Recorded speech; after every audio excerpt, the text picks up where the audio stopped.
내가 어디로 가는지 그 길을 너희가 아느니라. 도마가 이르되, 주여, 주께서 어디로 가시는지 우리가 알지 못하거늘 그 길을 어찌 알겠사옵나이까? 내가 곧 길이요 진리요 생명이니 나로 말미암지 않고는 아버지께로 올 자가 없느니라. 너희가 나를 알았더라면 내 아버지도 알았으리로다. 이제부터는 너희가 그를 알았고 또 보았느니라. 빌립이 이르되, 주여, 아버지를 우리에게 보여주옵소서. 그리하면 족하겠나이다. 빌립아, 내가 이렇게 오래 너희와 함께 있으되 네가 나를 알지 못하느냐? 나를 본 자는 아버지를 보았거늘 어찌하여 아버지를 보이라 하느냐? 내가 아버지 안에 거하고 아버지는 내 안에 계신 것을 네가 믿지 아니하느냐? 내가 너희에게 이르는 말은 스스로 하는 것이 아니라 아버지께서 내 안에 계셔서 그의 일을 하시는 것이라. 내가 아버지 안에 거하고 아버지께서 내 안에 계심을 믿으라. 그렇지 못하겠거든 행하는 그 일로 말미암아 나를 믿으라. 네, 예수님의 제자들이 약 3년이 넘는 시간을 예수님과 함께 해왔는데요. 이제 이 3년이라는 시간에 그들은 참으로 많은 일을 겪게 되었습니다. 예수님을 따라 나선 후에 그들이 겪은 내용을 한번 떠올려 보시면 좋을 것 같습니다. 예수님은 느닷없이 당시 유대인들이 경멸하였던 세리들과 함께 식사를 하시고요. 부정하다고 가까이 하지 않던 문둥병 환자들을 또 굳이 찾아가셨고, 산상수훈을 비롯한 여러 가지 가르침들은 지금까지 그들이 알고 있었던 여러 가지 삶의 지혜와 방식, 전통, 그리고 그들의 사고체계 모든 것을 뒤엎는 어떻게 말하면 혁명적인 내용들이었다라고 할 수가 있겠습니다. 또 그러다가 또 엄청난 이적의 현장에도 그들은 있게 되었습니다. 아픈 사람들이 낫는 것은 무수히 보게 되었고요.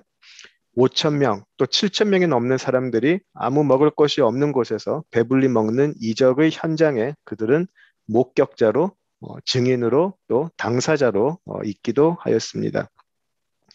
예수님의 말씀에 바람이 잠잠해지고 폭풍우가 멎는 것도 그들은 경험을 했었고요.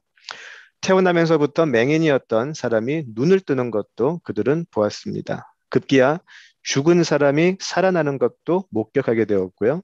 이로 인해서 사람들은 예수님에게 우리를 구원하소서라고 환호하는 그 모습을 보기도 했습니다. 그리고 그들은 그 영광의 자리에 바로 예수님의 제자들로 같이 있게 되었습니다. 자, 그렇지만 또 동시에 그들은 수많은 어려움도 겪었던 것이 사실입니다. 함께 따라다니던 많은 사람들이 중간에 예수님의 말씀에 실망을 해서 옛길로 돌아가는 것도 경험을 했었고요.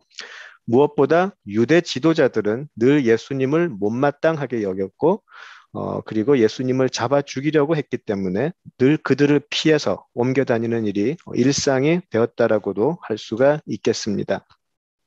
자, 그러나 이제 그들에게는 언젠가 예수님께서 이 유대 사회의 지도자로 우뚝 서는 구세주가 될 것이라는 믿음이 있었습니다. 언젠가 그때가 오면 그들은 그 영광의 자리에 함께 설 것이라는 믿음과 소망이 있었죠.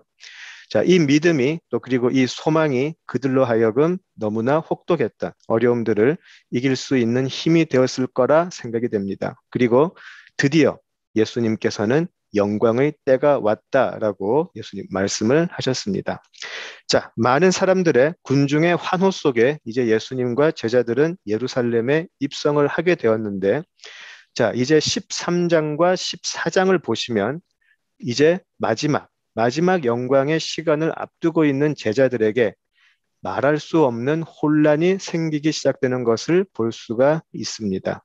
우리 요한복음 13장 33절을 보시면 예수님께서 이런 말씀을 하세요. 요한복음 13장 33절을 보시면 작은 자들아 내가 아직 잠시 너희와 함께 있겠노라. 너희가 나를 찾을 것이나 일찍이 내가 유대인들에게 너희는 내가 가는 곳에 올 수 없다고 말한 것과 같이 지금 너희에게도 이르노라. 예, 그동안 굳게 믿고 따라왔던 그들의 스승이었던 예수님이 이제 그들을 떠나겠다고 하시죠. 그리고 혼자서만 어디로 가시겠다고 말씀을 하시죠. 제자들의 입장에서 가만 생각을 해보면 지금까지 함께 겪어온 모든 고난이 갑자기 허무해지는 순간이죠. 자, 이제 조금만 더 가면 놀라운 영광의 자리가 기다리고 있는데 또 그리고 그 영광의 자리에 다 함께 해야 하는데 왜 혼자만 가야 한다고 그러시는가? 우리도 그 영광의 자리에 함께 가야 하고 우리도 충분히 그럴 수 있는 자격이 있다라고 생각을 하는데 왜 우리는 갈 수 없다라고 하시는가? 그들은 매우 혼란스러웠을 것이고요. 화도 났을 것이고 또 막막하기도 했을 것입니다. 자, 그런데 예수님께서는 그들에게 두려워하지도 말고 근심하지도 말라라고 말씀을 하시죠. 이것이 바로 오늘 본문의 배경이 되겠습니다. 자, 이때 제자들은 여러 가지 질문을 예수님께 하게 됩니다. 13장 36절에서 38절을 보시면 베드로는 항변과도 같은 질문을 하죠. 주여, 어디로 가시나이까? 라는 질문을 하게 됩니다. 주여, 어디로 가시나이까? 그리고 14장 5절에서는 도마는 이런 질문을 하게 됩니다. 주여, 그리로 가는 길은 어디입니까? 그리고 하나님을 믿는 믿음으로 두려워하지 말라라고 하는 예수님에게 14장 8절에서는 빌립은 이런 요청을 합니다. 주여, 하나님을 우리에게 보여주소서. 오늘은 이 세 가지 질문을 가지고 한번 우리 신앙을 한번 다 점검을 해보면 좋겠습니다. 자, 어떻게 생각을 하면 지금 이 세 가지 질문은 우리 신앙인에게는 너무나 당연한 질문일 수 있겠다 생각을 해보았습니다. 아마 지금 제가 여러분에게 이 질문을 한다면 쉽게 답하실 수 있을 거라고 생각을 합니다. 예수님은 지금 어디로 가십니까? 하나님께로 가시죠? 하나님께로 가는 길은 어디에 있을까요? 예수님이 길이죠? 그러면 하나님을 어떻게 볼 수 있습니까? 예수님을 통해 볼 수 있습니다. 예, 너무 쉽고 당연한 질문이죠. 어쩌면 우리가 주일학교에서 또는 여러 성경 공부 시간에 그냥 자동적으로 우리가 배웠던 내용이라고 할 수가 있겠습니다. 자, 이 당연한 질문 그리고 당연한 답을 가지고 여러분에게 드리고자 하는 말씀은 혹시라도 이런 당연한 질문에 대한 당연한 답이 우리에게 너무 학습적이고 기계적이지 않은가 솔직하게 한번 돌아보자는 것입니다. 이 질문들에 대한 예수님의 답이 당연한 것이 아니라 그냥 주어지고 수긍하고 거기에 그치는 것이 아니라 그것이 나의 삶을 어떻게 바꾸었고 지금도 어떻게 이끌어가고 있는지 한번 살펴보고 싶습니다. 어쩌면 오늘 제가 나누고자 하는 내용이 다소 거북하게 받아들여질 수도 있다라고 생각을 합니다. 뭐 당연한 이야기를 저렇게 거창하게 하나 그렇게 생각하실 수도 있다고 생각을 합니다. 괜찮다고 생각을 합니다. 다만 우리 각자가 솔직하게 우리 자신을 한번 들여볼 수 있다면 오늘 말씀을 나누게 되는 저로서는 괜찮다고 생각이 듭니다. 너무나 당연한 사실인 것 같은데요. 오늘 본문에서 보시듯이 제자들에게는 도저히 이해할 수 없는 내용이었습니다. 예수님을 3년간 따라다녔던 제자들에게는 당연한 대답들이 아니었습니다. 그래서 오늘 제가 나누고 싶은 말씀의 핵심은 바로 이것입니다. 질문입니다. 예수 없이 하나님을 믿을 수 있는가? 이런 질문입니다. 어떻게 생각하세요? 예수 없이 하나님을 믿을 수 있을까요? 제가 오늘로 여러분과 매달 한 번씩 예배를 같이 드리면서 또 말씀을 또 나누게 된 10번째 시간이라고 생각이 드는데요. 제가 10번 동안 지난 10달간 여러분과 함께 말씀을 나누면서 전하고 싶었던 딱 한 가지가 있었습니다. 오직 이것 하나만 전하려고 했었습니다. 하나님의 아들 예수 그리스도. 오직 이거 하나만 전하려고 했었습니다. 사도 요한도 요한복음서를 쓰는 이유는 단 한 가지라고 분명히 밝혔습니다. 예수가 하나님의 아들이심을 믿게 하고자 하려 함이다라고 분명히 밝혔습니다. 자, 차라리 아예 믿지 않는 사람이라면 모르겠는데 특별히 어렸을 때부터 아니면 오랫동안 신앙생활을 하신 분들에게는 예수라는 이름이 너무나 당연해서 어느새부터인지 별다른 감흥 없이 어쩌면 다소 무감각하게까지 받아들여지는 이름이 된 것은 아닌지 모르겠습니다. 자, 그러다가 예수가 누구인지, 내게 어떤 분인지 제대로 알지 못한 채 그냥 좋은 선생님으로만 알고 있는 것은 아닌지 모르겠습니다. 그런데 저는 개인적으로 예수 없이 하나님을 믿는다라고 하는 사람들 참 많이 보아왔습니다. 여러분들은 어떠세요? 예수님과의 만남 없이 그들은 하나님을 믿는다고 굳게 생각을 하고요. 신앙생활을 열심히 합니다. 예수님과의 만남이 있었다면 반드시 따라와야 할 자신의 죄인됨, 자신의 능력 없음, 절망, 그리고 참된 회개, 거듭남의 감격, 그런 것들이 없이 스스로 나는 구원받았다라고 스스로 생각하며 살아가는 것을 참 많이 보아왔습니다. 그래서 예수님과 예수님의 사역과 예수님의 은혜에 대한 감격은 찾아보기 어렵습니다. 십자가, 부활 이런 것들은 종교적인 표현일 뿐이고 그냥 교회에서 늘 하는 말에 불과하게 되고요. 나의 삶을 완전히 바꾸어 놓는 그런 살아있는 힘, 살아있는 능력으로는 경험해 보지 못한 채 신앙인이라는 이름으로 살고 있더라는 것이죠. 예수님 없이 하나님을 믿는 대표적인 사람들이 바로 유대인들이죠. 그들은 하나님께 선민으로 선택을 받아서 그 증표로 율법을 받았고 그 율법과 유대의 전통을 잘 지킴으로 해서 하나님께 나아갈 수 있고 또 하나님의 은혜를 입는다라고 굳게 믿고 있습니다. 자, 그런 유대인들에게는, 그렇게 하나님을 믿고 있는 유대인들에게는 예수는 불필요한, 더 나아가서 신성모독하는 이단 교주일 뿐이죠. 하나님을 믿는데 예수님은 그들에게는 필요가 없습니다. 오히려 걸림돌이 될 뿐이죠. 여러분들 들어보셨는지 모르겠는데 하지만 메시아닉 주라고 해가지고요. 예수님을 영접하여 따르는 유대인들이 있습니다. 그들은 메시아닉 주라고 하는 사람들은 유대인이지만 예수가 하나님의 아들 되시고 오직 예수로만 구원을 받는다는 사실을 알고 나서는 자신들의 선민됨과 율법의 길을 떠나서 예수의 길로 삶의 방향을 바꾼 사람들입니다. 자, 그들은 아주 위험한 결정을 하게 됩니다. 그들이 예수를 주로 시인하는 그 순간 그들은 지금도 유대 사회에서 완전히 내쳐지게 되고요. 그들은 경멸의 대상이 되고 유대 사회에 더 이상 발을 들여놓을 수 없게 됩니다. 모든 인간관계는 자연히 끊겨지게 되죠. 자, 그런데 그렇다면 하나님 잘 믿고 있던, 하나님 잘 믿고 열심히 섬기고 있다고 생각했던 그들은 왜 그런 어려움과 공동체에서 내쳐지는 아픔을 기꺼이 감수하고 예수를 영접하고 예수를 통해서만 하나님을 믿는 걸까요? 이미 하나님을 믿고 있다고 굳게 생각을 믿었는데 왜 그들은 그런 아픔을 감수하면서까지 예수를 그들의 주라고 고백을 할까요? 이전에도 지금도 하나님 믿는다는 사실은 동일한데 왜 그들은 어떤 대가를 치르고서라도 반드시 예수 믿는 믿음을 지켜야 하나님을 믿는다고 생각을 할까요?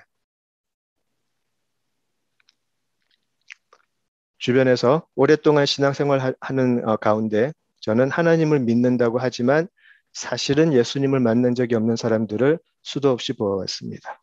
저도 그 가운데 하나였다고 생각을 합니다. 예수님을 모른다고 함은 예수를 실제적으로 만난 적이 없다는 이야기죠. 오랫동안 들어왔지만 자신의 삶에서는 만난 적이 없다는 말입니다. 그들은 하나님의 사랑을 늘 이야기합니다. 어려울 때 힘주시고 우리로 하여금 소망을 갖게 하시는 하나님을 늘 이야기합니다. 날마다 말씀을 읽고 기도도 열심히 하죠. 교회에서 어떤 행사가 있을 때 열심히 일을 합니다. 그런데 그들과 이야기를 나누어 보면 그들의 신앙에서 예수를 찾을 수가 없어요. 그들도 이야기를 해요. 솔직하게 이야기를 해요. 하나님은 맞는 것 같은데 예수님을 만났다는 것은 도저히 무슨 말인지 잘 모르겠다. 그렇게 이야기를 하세요. 하나님 지금 잘 믿고 있는데 예수님을 생각하면 오히려 신앙이 더 복잡해지는 것 같아요. 하나님의 자녀가 되어서 그분의 사랑 속에서 소망을 가지고 잘 살고 있는데 예수님은 자꾸 자신의 신앙 속에서 생각을 하면 헷갈리게만 한다는 것이죠.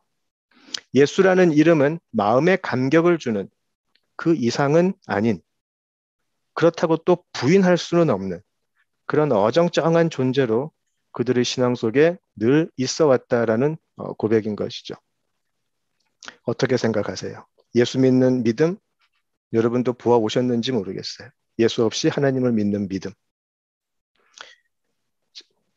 하나님과 우리 사이에 예수님이 들어올 때, 내가 하나님을 열심히 믿고 있다고 생각을 하는데 그 사이에 예수님이 들어올 때에 예수님을 아예 떠나버린 사람들도 있어요. 요한복음 6장 기억나시나요? 요한복음 6장 기억나시나요? 오병이어 이적, 그 놀라운 이적 이후에 그 현장에 있던 많은 사람들, 실제로 오병이어 이적을 경험했던 당사자들, 그 사람들의 행동을 한번 기억을 해보시면 좋겠습니다. 6장을 보시면 그들은 그 다음날 아침 일찍 갈릴리 호수를 건너서 예수님을 찾아오죠. 자, 그들이 아침부터 예수님을 찾아왔다라는 사실은 그들이 하루 일하는 것을 포기하고 왔다는 말이에요. 그들이 갈릴리 호수를 건너서 아침 일찍 왔다라는 말은 그날 자기들이 밖에 나가서 일을 해서 벌어서 가족을 먹여 살려야 하는 것을 포기하고 아침 일찍부터 예수님을 찾아왔다라는 말이죠. 만일 그날 일하지 않으면 자칫 잘못하면 자신도 또 자신의 가족도 굶을 수 있는 위험을 감수하고 예수님을 찾아온 것이죠. 그렇게 갈릴리 호수를 건너왔다라는 것이죠. 자, 그들이 그런 열심으로 예수님을 찾아왔던 이유는 한 가지였습니다. 어제 저녁에 우리를 그렇게 배불리 먹게 해준 것처럼 오늘도 우리를 배불리 먹여 달라는 것이죠. 일할 필요가 없죠. 어제처럼 다시만 해주면 또 넉넉하게 먹을 수 있을 것이기 때문에. 자, 아침부터 그런 마음으로 예수님께 나온 사람들은 믿음이 있었어요. 열심히 있었어요. 그렇다면 예수님은 그들의 믿음과 열심에 감동하여서 또다시 오병이어의 이적을 베푸셔야 했을까요? 잘 알고 계시지만 예수님은 다시 그 오병이어의 이적을 그 사람들에게 베푸시지 않으세요. 대신 6장 48절을 보시면 예수님은 그들에게 또 한 번의 오병이어의 이적을 원하는 사람들에게 내가 곧 생명의 떡이다 라고 선언을 하시고요. 6장 51절에서는 나를 먹으면 영생이다 라는 선언을 하게 되세요. 한 번 먹고 또 배고플 양식이 아니라 나를 먹으라는 것이죠. 나를 먹으라. 왜냐하면 내가 곧 생명의 떡이기 때문에. 요한복음을 공부하면서 배우셨을 바로 에고 에이미라는 뜻이죠. I am. 너희들이 찾고 있는 가장 근본적인 대답이 바로 나다라는 것이죠. 나는 생명의 떡이다. 6장 후반절을 보시면 자신의 살을 먹고 피를 마시는 자에게만 영생이 있을 것임을 말씀하세요. 그래야만 하나님의 구원을 받을 수 있을 것임을 말씀하세요. 자, 한 끼 또 한 번의 이적을 바라면서 아침부터 온 사람들에게 예수님은 자신을 먹어야 된다라고 이야기하세요. 자신을 먹으면 영생하는 떡을 줄 수 있다. 바로 나다라고 이야기하시는 것이죠. 자, 이에 대한 사람들의 반응은 어땠나요? 그 예수님의 말씀을 예수님의 나다, I am 이라는 단어, 그 말씀을 알아듣고 예수님을 믿고 제자가 되어서 예수님을 먹고 예수님의 피를 마시고 영생의 영광에 들어갔나요? 6장 66절을 보시면 그들은 예수님을 떠나가고 다시는 함께 다니지 않았다라고 나와 있습니다. 이것이 사람들의 모습이에요. 우리들의 모습이기도 하고요. 그들은 하나님을 열심히 믿는 유대인들이었어요. 유월절을 비롯한 모든 절기를 열심히 지키고 율법을 다 지키려고 애쓰는 사람들이었어요. 하나님이 자신들을 선택했다라는 것에 대해서 의심이 없었어요. 그들은 하나님의 살아계심도 믿었고 그들의 유일한 소망이 하나님이심도 믿었습니다. 그런데 그런 그들에게 예수가 들어오는 순간 혼란이 일어난 것이죠. 내가 아무런 가망이 없는 죄인이라는 사실도, 예수가 내 죄를 다 대속했다라는 사실도, 부활하셔서 사망 권세를 이겼다는 사실도 오랫동안 공부해서 들어서 수긍은 하고 알고는 있지만 그것이 내 삶을 완전히 뒤바꾸는 그런 힘으로는 다가오지 못해요. 겉으로는 그렇게 말을 할 수 있어도 솔직한 심정은 꼭 그렇지는 않다라는 사실이죠. 그것이 슬픈 사실이라고 생각을 합니다. 우리가 믿는 믿음에서 꼭 내가 죄인이라는 그 사실을 그렇게 부각시키지 않아도, 내가 그렇게 약한 존재라는 것을 통회하며 회개하지 않아도 하나님의 사랑을 느낄 수 있는 것 아닌가? 하나님은 사랑이시니까 하나님이 사랑이시라는 것이 중요한 것이지, 굳이 예수를 만나서 회개하고 뭐 그런 것은 그렇게 중요한 것은 아니지 않은가? 하나님의 사랑만 알면 되는 거 아닌가? 지나친 죄책감은 건강한 믿음이 아니지 않은가? 돌아보면 나는 그렇게 회개한 것 같지는 않은데 그러면 내 믿음은 가짜란 말인가? 많은 질문들을 들어보았습니다. 이런 질문들이 부담이 되어서인지 요즘 많은 교회들에서 점점 우리는 죄인이고 예수 없이는 우리는 하나님의 은혜를 절대 받을 수 없다라는 메시지가 듣기 어려워지는 것이 사실입니다. 오히려 하나님의 사랑으로 이 세상을 더 행복하게 살고 보람 있게 살고 의미 있게 살 수 있는가, 여기에 집중을 하게 되죠. 한국도 그렇겠지만 미국은 그런 교회 아닌 교회들이 많이 번창을 하고 있고요. 실제로 수적으로도 성장을 하고 있어요. 성장을 해도 엄청나게 성장을 하고 있어요.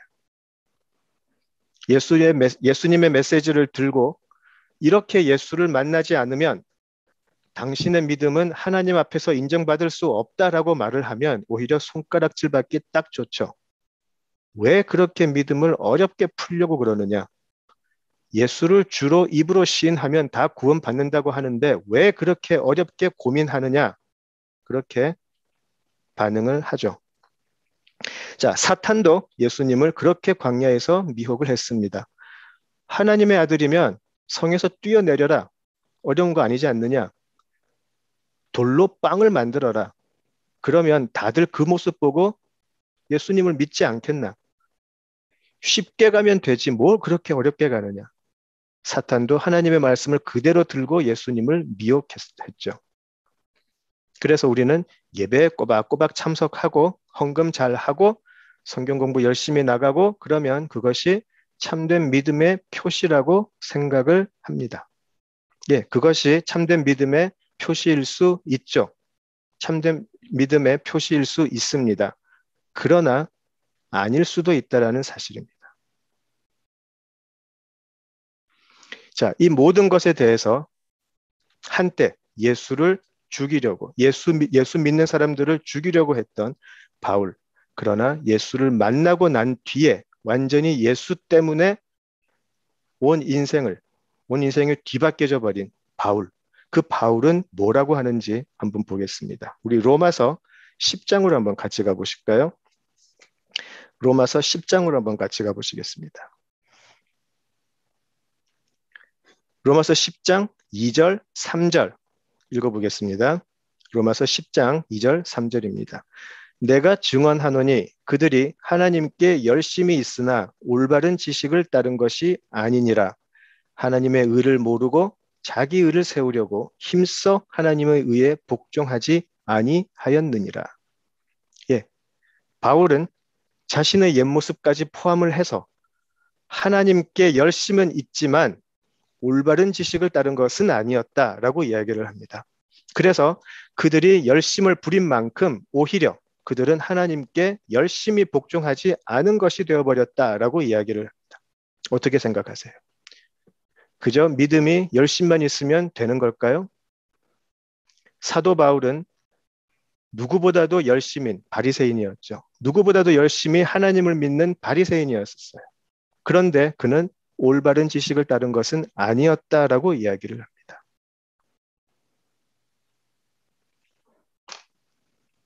예수가 누구인지 모르고 소위 신앙생활 할 수 있어요. 이렇게.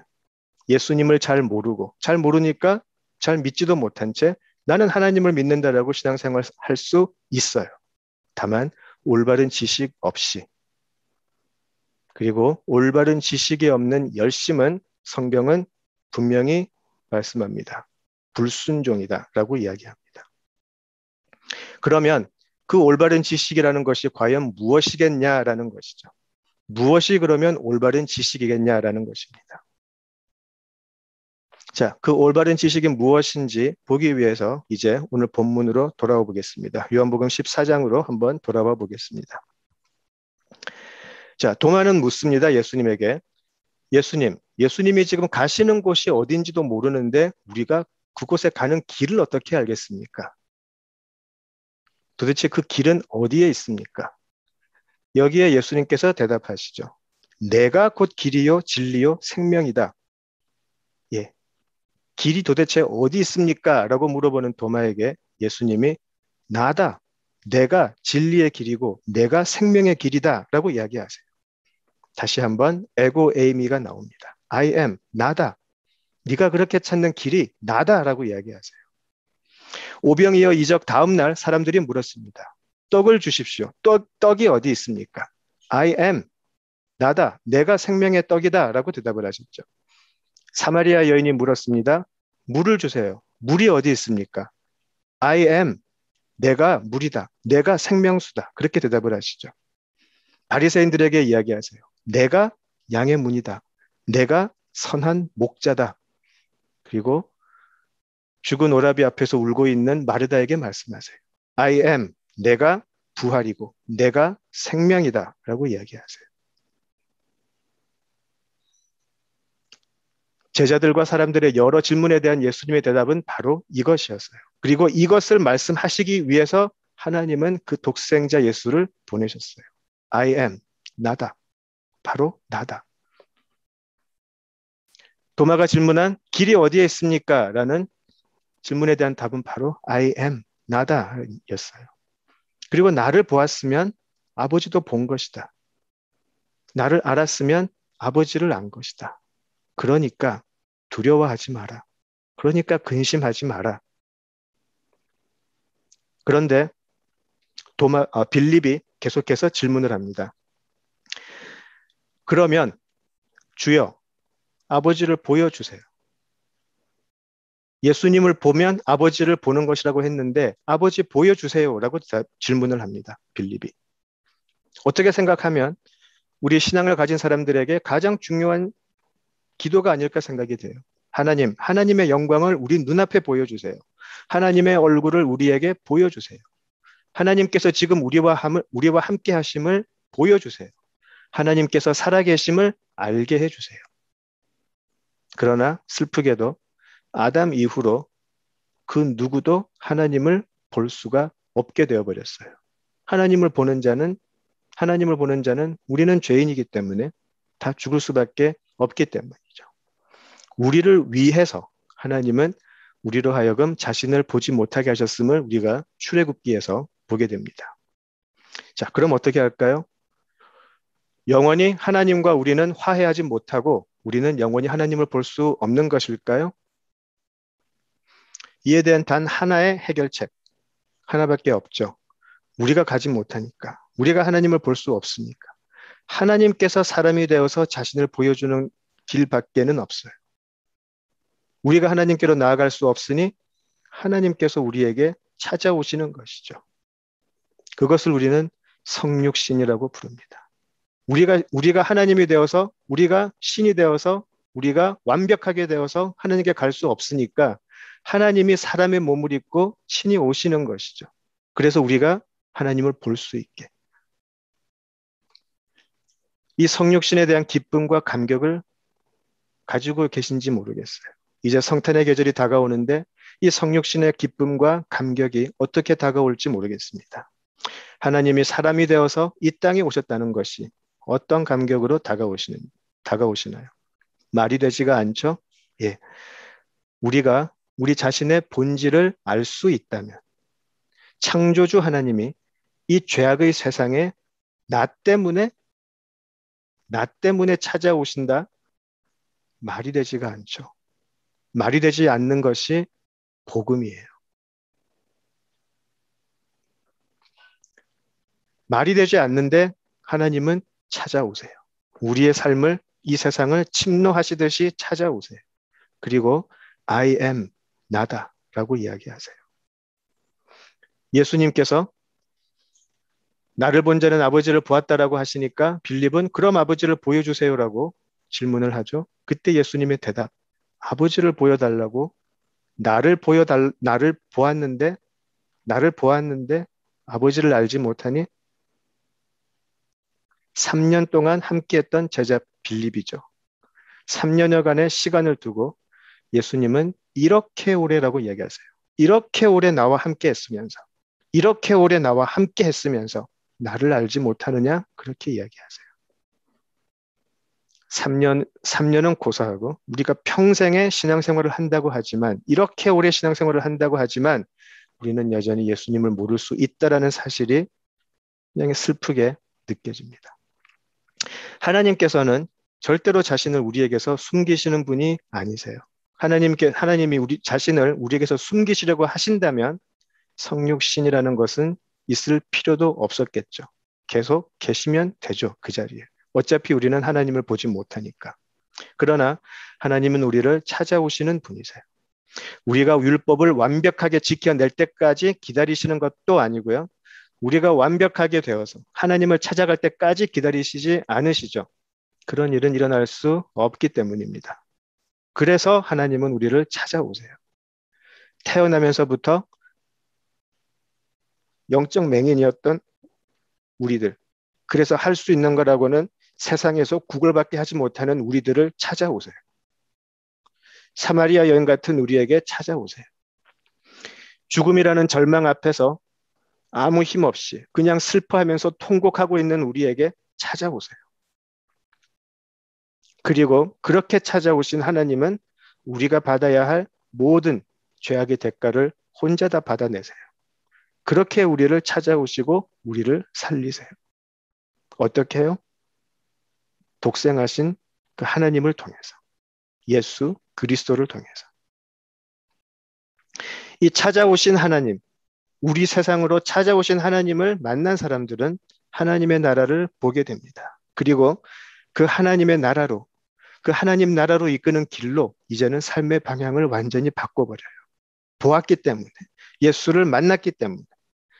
오직 찾아오신 그 하나님, 내 삶에 찾아오신 그 하나님만이 진리고 생명이고 길이기 때문에 세상에 무슨 기쁨을 준다고 해도 이제는 그 길로 가지 않겠다라고 다짐을 하죠. 자, 바로 이것을 위해서 우리를 찾아오신 하나님, 바로 예수예요. 사도 요한은 요한복음을 통해서 이 사실을 알리려고 하고 있어요. 하나님의 아들 예수 그리스도. 요한복음 1장 18절을 한번 보실까요? 요한복음 1장 18절에서 사도 요한은 예수님이 누구이신지를 정확하게 이야기하세요. 요한복음 1장 18절입니다. 예, 한번 다 같이 읽어보시면 좋겠어요. 요한복음 1장 18절입니다.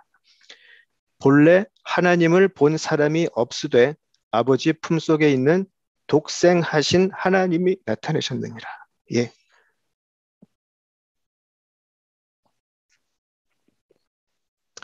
예수님은 하나님의 독생하신 하나님이에요.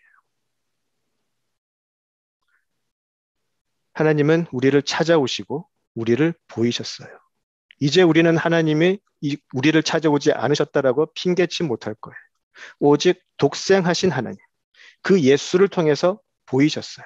그리고 거기에 대한 이야기가 바로 우리가 성경이라고 들고 있는 하나님의 약속의 증거이기도 하죠.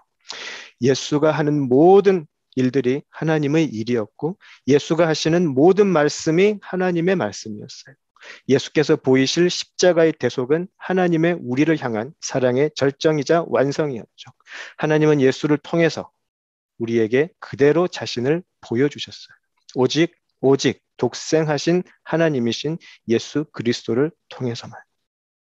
예수의 사역을 살펴보면 공부하면 왜 그분은 그렇게 낮고 낮은 자들만을 찾아가셨는지, 왜 그렇게 아파하고 슬퍼하는 자들만을 찾아가셨는지, 왜 그렇게 가지지 못하고, 왜 그렇게 이 세상 앞에서 힘없이 살고 있는 사람들만 찾아가셨는지, 도대체 아버지의 뜻은 어디에 있는 것인지 우리는 예수님의 사역을 공부하면서 그대로 알 수 있어요. 이것이 아버지이고 이것이 아버지의 사랑이며 이것이 아버지의 뜻이다라는 것을 우리는 그대로 알 수 있어요. 예수님을 만나지 않고 하나님을 믿는다? 단호하게 말씀드릴 수 있습니다. 절대로 있을 수 없습니다. 자신은 하나님을 믿는다고 생각할지 몰라도 예수 없는 참 신앙은 있을 수 없어요. 하나님은 오직 예수를 통해서만 그 자녀를 맞이하시고 우리도 예수를 통해서만 하나님을 아버지로 부를 수가 있어요. 저의 말이 아니고 성경의 말씀입니다. 그리스도의 영이 없는 사람들은 하나님의 자녀가 될 수 없다라고 성경은 분명히 말씀하세요. 오직 그리스도의 영이 있는 사람만 하나님의 자녀라고 못 박으셨어요. 지금 제자들은 예수님이 누구인지 제대로 알지 못하고 있어요. 제대로 알지 못하니까 그들은 지금 예수님도 하나님도 제대로 알지 못하고 있어요. 자, 그래서 베드로는 예수님을 앞으로 3번 부인하게 될 것이에요. 예수님을 모르니까. 예수님이 독생하신 하나님이신지 모르니까. 지금 그에게는 잡혀간 예수는 너무나 힘이 없고 자기 자신을 보호해 줄 수 없는 사람이니까 베드로는 스스로 지켜야 하기 때문에 자신을 지켜야 하기 때문에 3번 부인을 하게 됩니다. 그것이 우리들이죠.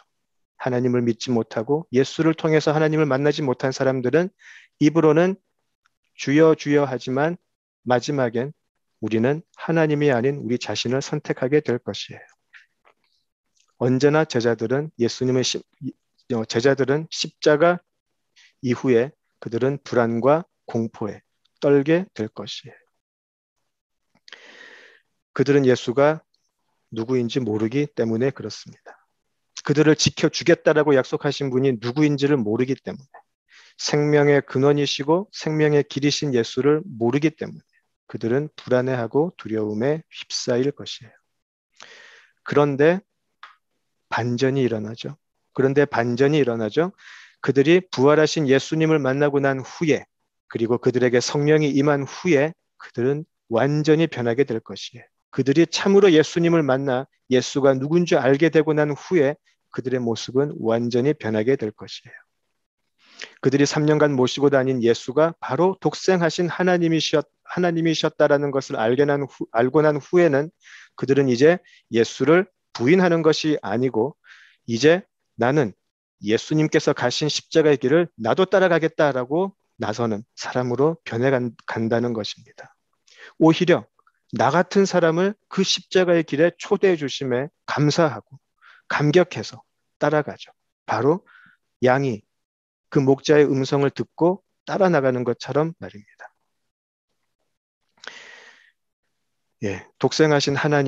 독생하신 하나님이신 예수를 만난 사람은 그렇게 변할 수밖에 없어요. 바울도 그랬죠. 열심히 하나님을 믿었는데 그래서 너무 하나님을 열심히 믿어서 예수 믿는 사람을 죽이려고 했었어요. 그는 예수 없이 하나님을 열심히 믿는 자였죠. 예수님은 그에게 열심히 있다라고 칭찬하지 않으시고 오히려 바울아 왜 나를 핍박하느냐라고 물으셨어요. 바울 스스로 로마서에서 썼듯이 자기 자신은 올바른 지식에 근거한 믿음이 아니었기 때문이죠. 올바른 지식이 없는 열심만 부렸다라는 것을 사도 바울 스스로가 알았기 때문이죠. 그렇다면 무엇이 올바른 지식일까요? 무엇이 올바른 지식일까요? 사도 바울은 거기에 대한 답을 또 스스로 하고 있어요. 빌립보서에서 이야기를 해요. 주 예수 그리스도를 아는 것만이 가장 고상하고 올바른 지식이다라고 고백을 합니다.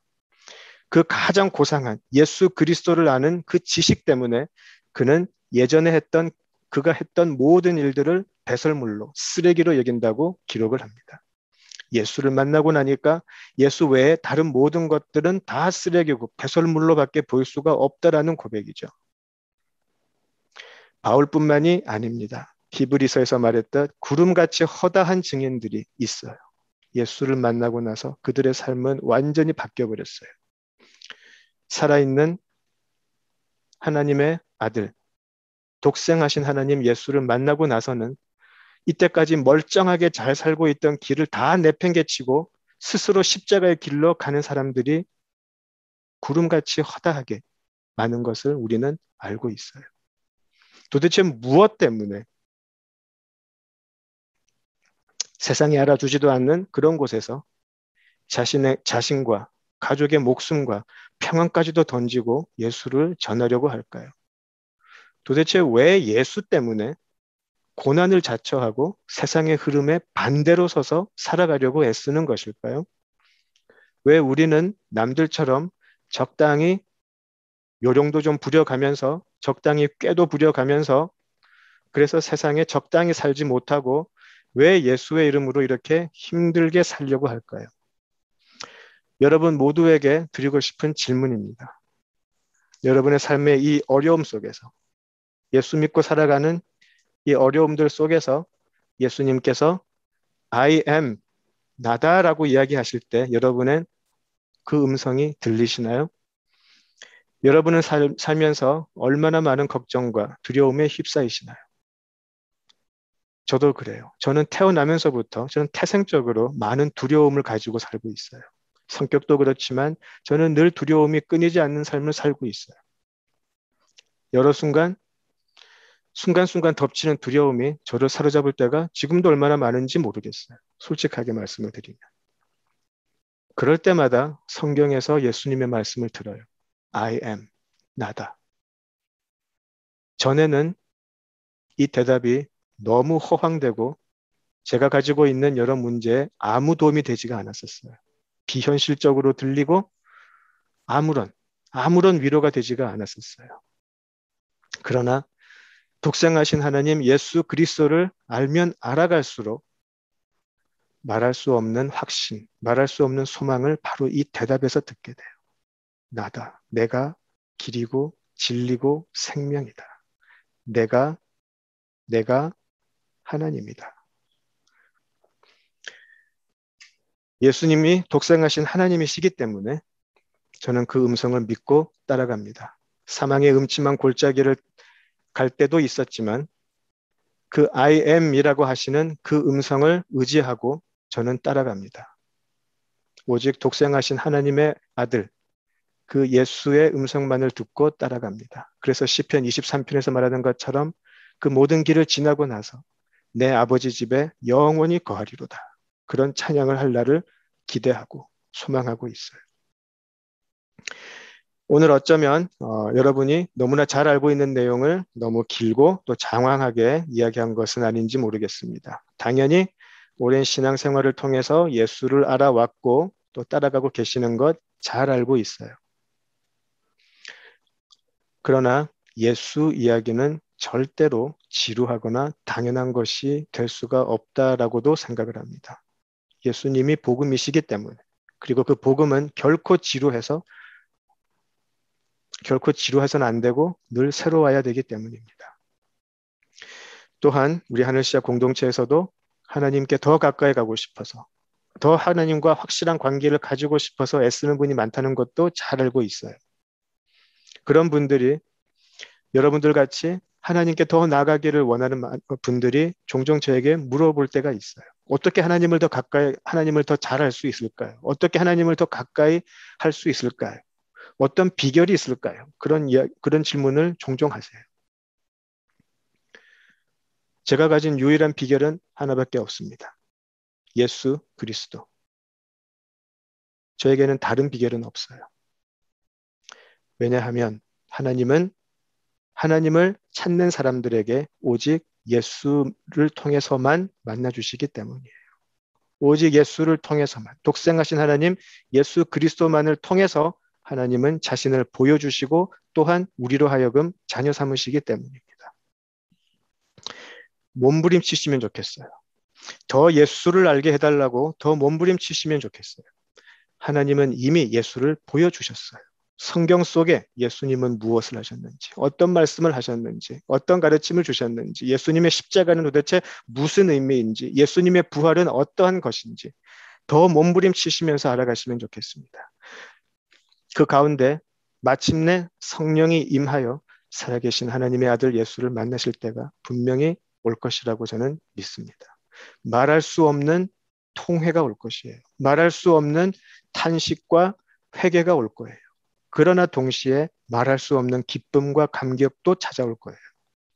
아무리 생각해도 말이 되지 않는 이 복음의 메시지가 내 영혼의 심령의 골수를 찍어서 쪼개는 그런 것이 무엇인지를 알 수 있게 되실 거예요. 단지 그냥 벅찬 감격, 감정 그런 걸 말하는 게 아니고요. 그것은 도저히 말로 표현할 수 없는 아픔이기도 하고 또 기쁨이기도 합니다. 이런 이 은혜가 우리 함께하는 하늘시야 지체 모두에게 임하기를 진심으로 기원합니다. 성부 하나님께서 택하신 자들에게 독생하신 성자 하나님이 찾아오십니다. 독생하신 하나님이신 예수님이 내가 바로 길이다, 내가 바로 진리다, 내가 바로 생명이다 라고 하시면서 우리에게 다가오세요. 그리고 이제 하나님께서 우리에게 물어보십니다. 이제는 하나님이 우리에게 물어보실 차례예요. 나는 너에게 길을 보여주었는데, 나는 너에게 생명을 보여주었는데, 나는 너에게 부활을 보여주었는데, 너는 지금 어디로 가고 있고, 너는 지금 어떤 길로 가고 있느냐? 하나님께서 우리에게 물어보세요.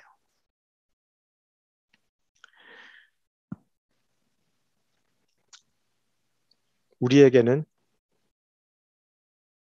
이 하나님의 사랑이면 충분하기 때문에, 우리에게는 이 하나님의 은혜면 충분하기 때문에 예수님으로 충분하다라고 말할 수 있기를 진심으로 바랍니다. 살아계신 하나님께서 우리를 위해서 독생하신 하나님이신 예수 그리스도를 우리에게 주셨으니 그것으로 충분합니다라고 말할 수 있으면 정말 좋겠습니다. 아니, 예수님이 다라고 고백할 수 있으면 좋겠습니다. 어떤 성경 공부도 교회 활동도 어떠한 기도 모임도 하나님의 아들 예수 그리스도와의 만남으로 결론되지 않는다면 우리는 심각하게 다시 생각을 해보아야 할 거라고 생각합니다. 오직 예수님으로만 말미암아 우리가 하나님을 만날 수 있기 때문입니다. 예수님을 더 알아가고 계세요? 예수님을 날마다 더 알아가심으로 하나님의 은혜와 사랑을 날마다 경험하시나요? 오직 그것이 예수 그리스도를 통한 것이라면 여러분들 너무나 큰 은혜를 지금 받고 계세요. 진정 이 고백이 우리 삶을 통틀어서 걸고 드릴 수 있는 진실된 고백이 되기를 바랍니다. 우리가 도저히 찾아갈 수 없는 하나님, 그래서 우리를 찾아오신 하나님, 바로 그 하나님의 은혜가 예수 그리스도를 통해서 우리 하늘시야 지체 모두에게 임하기를 진심으로 기원합니다. 함께 기도하시겠습니다. 아버지 하나님, 우리 모두가 예수 그리스도를 만날 수 있는 은혜와 축복을 허락하여 주시옵소서. 예수님 이름으로 기도드립니다. 아멘.